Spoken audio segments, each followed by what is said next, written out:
जय हिंद दोस्तों। बहुत ही अच्छा टॉपिक द्विविस्थापन अभिक्रिया क्या होती है और इससे हर बार सवाल पूछा ही जाता है। चलिए डिटेल में जानते हैं। हमने ये सारी अभिक्रियाएं पढ़ ली हैं। आज हम देखेंगे द्विविस्थापन अभिक्रिया। तो हेडिंग डालेंगे द्विविस्थापन अभिक्रिया। इंग्लिश होगी इसकी डबल डिस्प्लेसमेंट रिएक्शन। कल हमने डिस्प्लेसमेंट पढ़ा था, आज हम डबल डिस्प्लेसमेंट देखेंगे, माने दो यौगिक आपस में हटेंगे। समझो ध्यान से। आगे फील लेते हैं। हम हमेशा कभी भी पढ़ो आगे फील लो, फिर परिभाषा, फिर करके देखते हैं। तो फील लेने के लिए हम दो यौगिक ले रहे हैं। फर्स्ट ये यौगिक है और दूसरा ये यौगिक। ठीक है, ये पूरा यौगिक है और ये कुछ बनाएगा, जाहिर सी बात है। ठीक है, अब हमेशा बात याद रखना, अगर कोई यौगिक है तो ये दो चीज़ों से मिलकर बनेगा, एक पॉजिटिव से एक निगेटिव से। ये होते हैं आयन। क्या होते हैं? आयन। आयन क्या होता है इसको डिटेल में कोई कल क्लास लेकर बता देंगे। अभी समझो आयन होता है बस। अब ये आयन दोनों मिलकर एक प्लस और माइनस, ये पूरा का पूरा एक यौगिक बनाता है। इसका मतलब क्या है? यौगिक का आधा भाग प्लस का होता है और यौगिक का आधा भाग माइनस का होता है। जैसे एक पति और एक पत्नी मिलकर एक जोड़ा बनाती है ना, वैसे प्लस माइनस मिलकर एक यौगिक बनाता है। ये याद रखना। ये इसमें प्लस हो गया, ये माइनस हो गया, और इस वाले में ये प्लस ये माइनस हो गया। क्लियर है बात? हाँ, हमेशा कभी भी यौगिक बनेंगे तो प्लस और माइनस के साथ ही बनेंगे। रट लो क्या, कल की क्लास में समझ जाओगे। ठीक है। अब जब ये क्या होंगे, द्विविस्थापन अभिक्रिया करानी हमें, तो दोनों में से एक एक तत्व को हम क्या करेंगे? विस्थापित करेंगे। अर्थात प्लस वाला माइनस के साथ जुड़ जाएगा और इसका माइनस वाला इसके प्लस के साथ जुड़ जाएगा। अगर हम नाम दे रहे हैं इसको 1 प्लस का और इसको माइनस का 1, इसको 2 प्लस का और इसको माइनस का 2। ठीक है, तो इधर बनेगा क्या? देखो, प्लस का जो 1 नंबर का है ये माइनस के 2 नंबर से अभिक्रिया कर रहा है।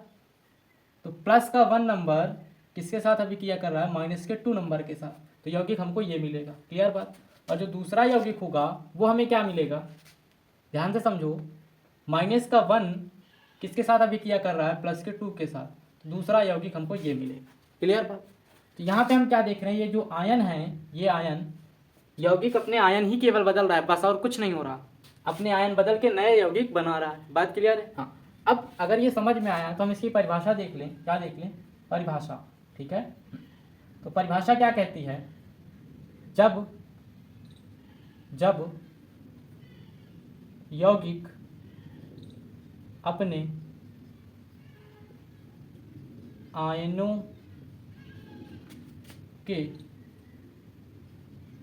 परस्पर विनिमय से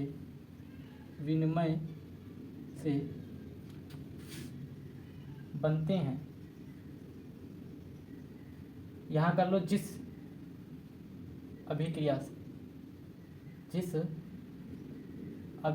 से ज़्यादा अच्छा रहेगा। जिस अभिक्रिया से यौगिक अपने आयनों के परस्पर विनिमय से बनते हैं उसे हम क्या कहेंगे? उसे विस्थापन नहीं, डबल विस्थापन कहेंगे, द्विविस्थापन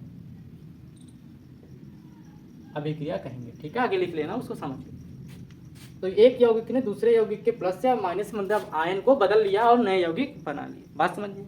अगर ये क्लियर है तो एग्जाम्पल ले लें तो हमारी प्रैक्टिस हो जाएगी। ठीक, चलिए हम एक बहुत ही सिंपल सा एग्जाम्पल लेते हैं।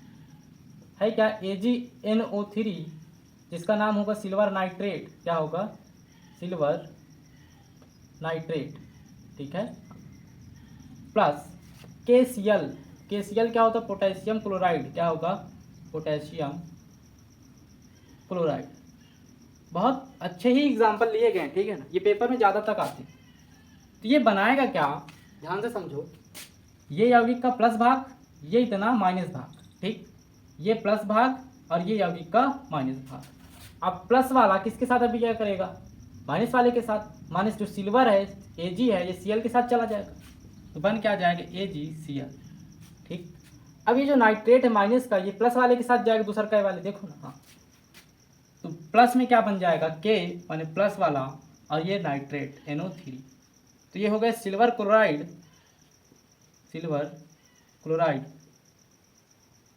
ठीक है, और ये हो गया पोटेशियम नाइट्रेट।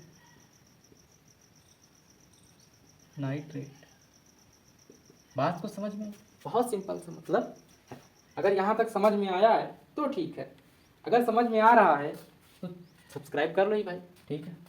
दूसरा एग्जाम्पल ले लेते हैं, बेरियम क्लोराइड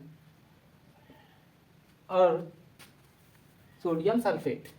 बेरियम क्लोराइड और सोडियम सल्फेट का ले लेते हैं। ये भी बहुत तगड़ा एग्जाम्पल है, हर बार आता है। हालांकि देखो यह अभिक्रिया क्या है, संतुलित है। क्लियर बात? हाँ। अब बेरियम क्लोराइड में ये प्लस का, ये माइनस का, ये प्लस का, ये माइनस का, तो तुम करके बताओ ये माइनस वाला प्लस के साथ और प्लस वाला माइनस के साथ। सिंपल सा सर है, बेरियम सल्फेट हो जाएगा और प्लस में Cl Na के साथ हो जाएगा, NaCl बन जाएगा। क्लियर है बात? हाँ। अब यह अभिक्रिया संतुलित है क्या? बिल्कुल संतुलित है। बात समझ में? हाँ। इसी अभिक्रिया का एक दूसरा नाम होता है उभय अभिक्रिया। कौन सी अभिक्रिया? उभय अभिक्रिया या उभय अपघटन।